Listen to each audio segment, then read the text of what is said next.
मजबूर रे छिए मजबूर रे तोरा से यार हम चल जेबो दूर रे मम्मी पापा के आगे छिए मजबूर रे सब टूट जात कसम वादा रे कसम खा के कहै छियौ किछ तोहर इरादा गे तू ना हमारा मिलबी के रनियत उठतै हमर जनाजा गे तू ना हमारा मिलबी के रनियत उठतै हमर जनाजा गे डीजे अमित तिवारी हमर जनाजा गे मां लक्ष्मी रिकॉर्डिंग स्टूडियो बरेली ना हमारा मिलबी के रनियत उठतै हमर जनाजा गे होय छी परेशान जब सोचै छी तोहरा बारे में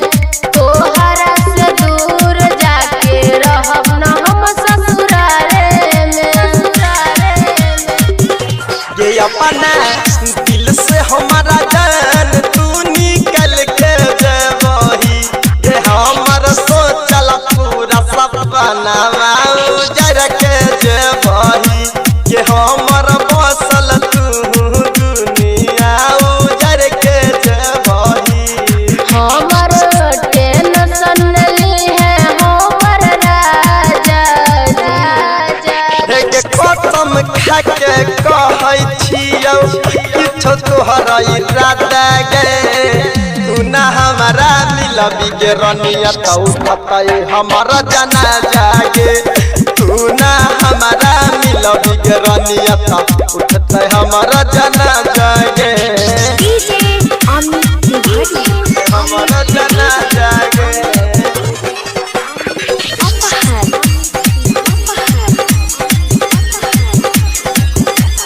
तू ना हमारा मिलबी के रनियत उठतै हमर जनाजा गे